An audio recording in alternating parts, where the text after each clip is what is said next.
As the plane descended into dawn, a flotilla of excitement stirred in my chest. From the window, the city's outline blued in amber light, half dim, half reality.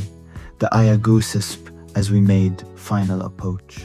At 22, I felt as if stepping into a freshly penned novel. Every moment brimmed with possibility. I inhaled deeply and felt the subtle thrill of the unknown awaiting me. Disembarking amid the rumble of wheels, the city's heartbeat greeted me. Early morning mist curled around skyscrapers like ethereal shawls, and sunlight glinted off steel and glass.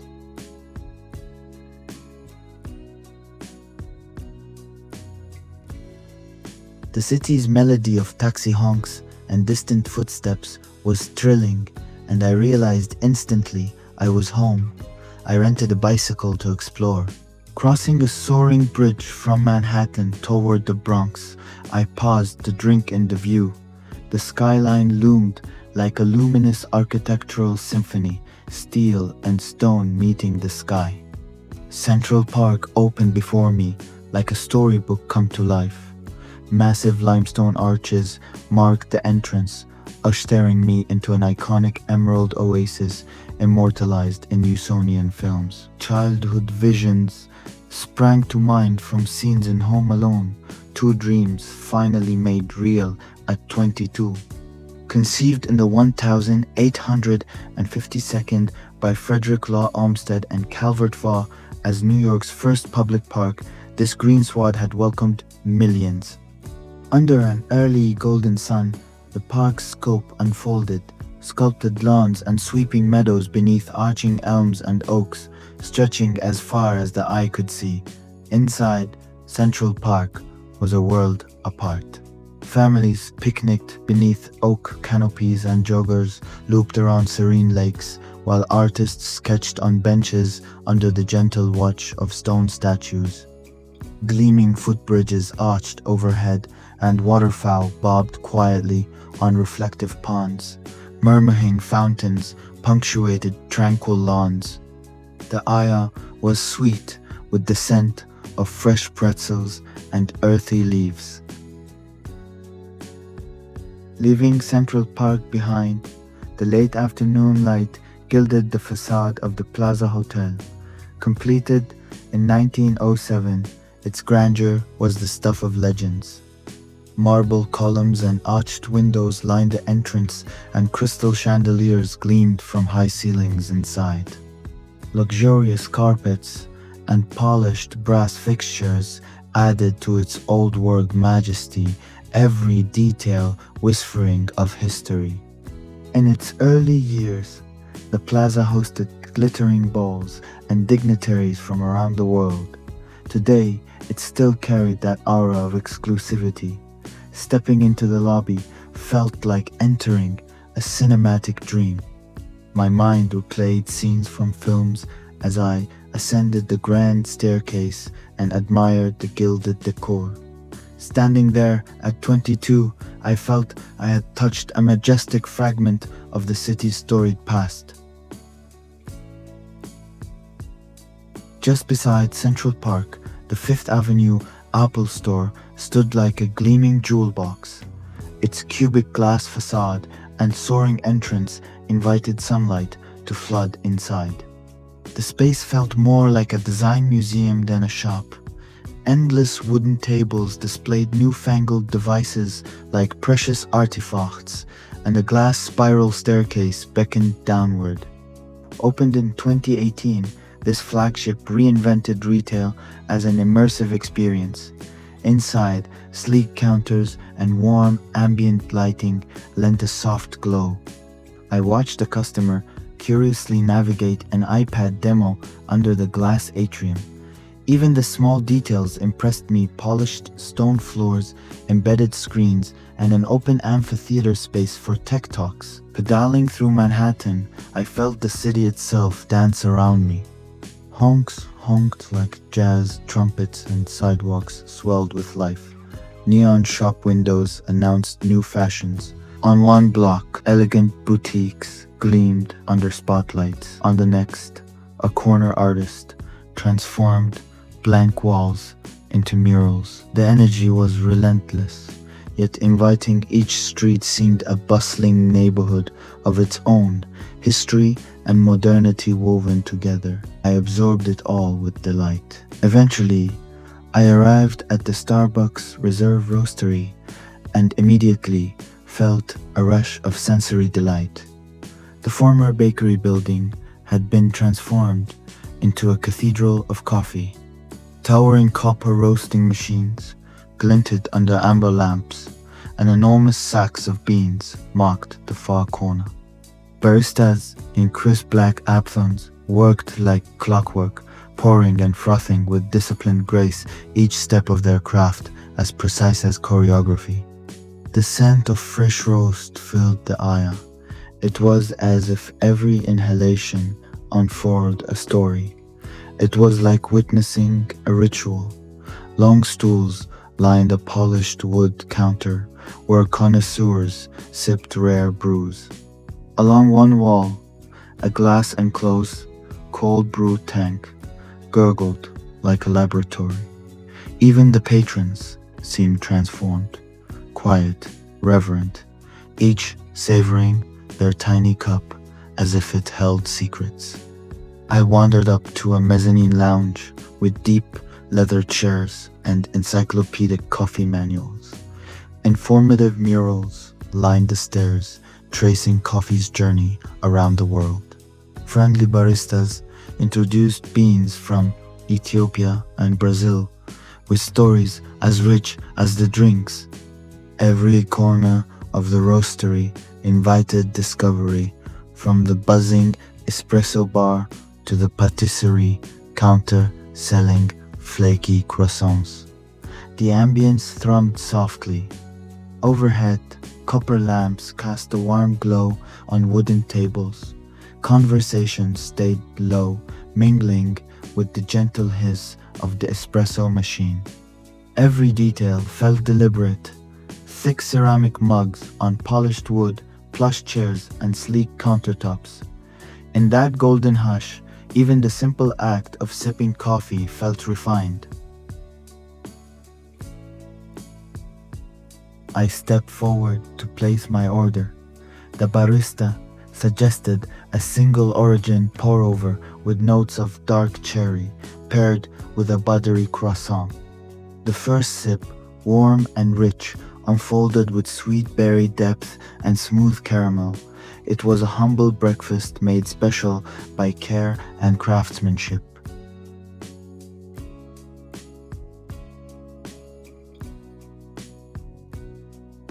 Later, I ascended to the Arriviamo bar on the mezzanine. Here, a mixologist turned coffee and citrus into magic.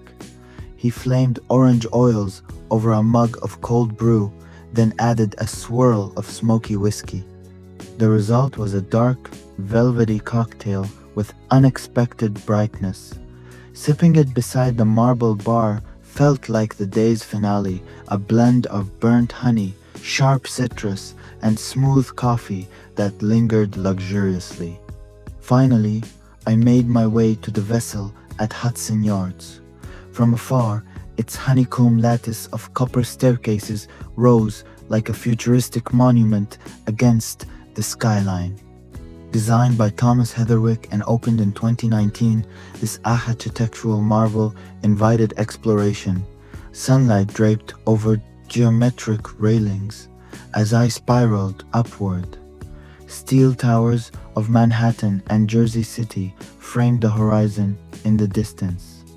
Pedestrians below moved like tiny figures in a living sculpture, each level offering a new perspective. Walking back down through the vessel's lower levels was no less thrilling, the city reshaped with each step. I paused on a viewing platform halfway up, the city unfurled below me. The Hudson River snaked westward, and the Highlands trees spread to the south. From there, my path led me into Times Square's midnight kaleidoscope. Night had fallen, and the plaza pulsated with light and sound. Enormous electronic billboards blazed above in every color, advertising Broadway shows, tech gadgets, and global brands. Throngs of people swirled through painted crosswalks, tourists snapping selfies with costumed characters, vendors hawking souvenir t-shirts, and street performers drumming under giant screens. A cacophony of languages, English, Spanish, Mandarin, and more drifted together over honking cabs. Broadway marquees beckoned like promises of adventure. The red steps of the TKTS booth glowed under flashing lights. Even amidst the chaos, the energy felt joyful, as if every neon flash and billboard told a story. This canvas of light and sound was overwhelming, yet exhilarating. Every second, a new scene on the world's brightest stage. Morning found me in Lower Manhattan, where history softened the city's edges. Quiet stone facades and narrow lanes contrasted the neon clamor of Midtown. Stately brownstones and wrought iron balconies whispered tales of the old city. I strolled through City Hall Park, where olive trees and fountains nodded in the breeze under towering skyscrapers. The copper-green dome and columns of City Hall spoke of the Republic's early days. This was the seat of New York's first municipal government. Nearby, the simple steeple of St. Paul's Chapel stood serene. I recalled how it once provided refuge to people in times of crisis. Ancient statues and carved lion's paws on grand entrances reminded me of founding fathers who once walked here. Passing under an old iron street clock, I could almost feel generations of merchants, migrants, and Mayas who had come this way. This morning, Lower Manhattan felt like a living museum. Each worn step and carved masonry was a chapter in the city's story. Each moment a scene in an unending story of motion and light. I followed signs to the Brooklyn Bridge, an engineering marvel dating from 1883. The morning light dappled its piers as I crossed. Below, the East Riva sparkled. Above, Manhattan's skyline gently changed with each step. The bridge swayed faintly beneath me. Crossing it felt like bridging two worlds, Manhattan on one side and Brooklyn on the other. In Brooklyn, I wandered through its vibrant streets with curiosity. The city felt more laid back here. I passed row houses with brownstone facades and children playing double dutch on the sidewalk. Dumbo, near the bridge's end, had cobblestone avenues and converted factories with small shops inside. This borough had a creative energy all its own, warm and gritty, like an old record store where the music spills out onto the street. Eventually, I crossed into Queens, where the scene shifted again. Here, in Long Island City, the mix of cultures was palpable. Industrial lofts and art galleries sat alongside ethnic delis and bustling markets, framed by cranes and condos rising in the daylight. Queens felt like a village made global, a patchwork of neighborhoods, each humming with its own rhythm. From a vantage by the river, the cityscape seemed to come together in one frame. To my left, the graceful arches of the Manhattan Bridge led the eye to the tall spire of the Empire State. To the right, the granite towers of the Brooklyn Bridge stood timeless against the sky. Below, the East Riva's gentle waves reflected both bridges in rippling shards of light. In Brooklyn Bridge Park, locals and tourists alike paused to take it in, snapping photos or simply staring out. Time here slowed, gulls drifted overhead, and the river lapped quietly at the quay. Each breath felt deeper as I absorbed the scene. The bridges framed Manhattan's skyline like a living photograph. It was a moment of stillness, After a day of motion, an affirmation that, despite its size, New York's spirit is intimately felt. Boarding the ferry, I felt the wind brush my face as we slid away from the shore. The boat cut through the gentle waves of the Hudson River toward Liberty Island. Ahead, Lady Liberty's silhouette grew steadily larger. She stood towering and resolute, gown flowing, torch aloft, an eternal sentinel. Even at distance, her presence was commanding. I leaned on the deck rail, imagining the hopes she had greeted in centuries past. This place of remembrance blended sorrow and resilience, gentle and powerful at once. I carried with me the weight of the day's impressions. I felt simultaneously exhausted and exhilarated. Behind us, the gleaming new spire of One World Trade Center rose above downtown. The city's reborn skyline receded in the morning light. Each moment felt like a salute to history and hope. As I passed the New York Stock Exchange, its columned facade loomed quietly. Nearby, a charging bull stood frozen in bronze, symbolizing market optimism. Suited brokers hurried along, faces set and purposeful. In this canyon of commerce, ambition felt nearly tangible. Back on land, I walked to the 9/11's memorial. Two massive, reflecting pools marked the footprints of the Twin Towers. Names of the lost were inscribed around their edges, attended by visitors placing flowers or mementos. A hush had descended over the plaza. It felt like time was passing slower here. Walking through the streets, I absorbed New York's boundless creativity and resilience.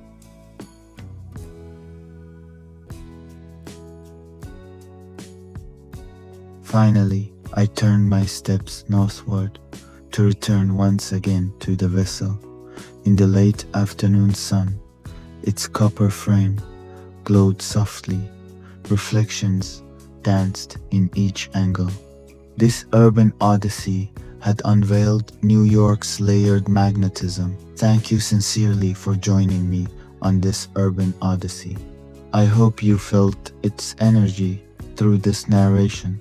If these scenes spark your imagination, please consider liking and subscribing for the next adventure.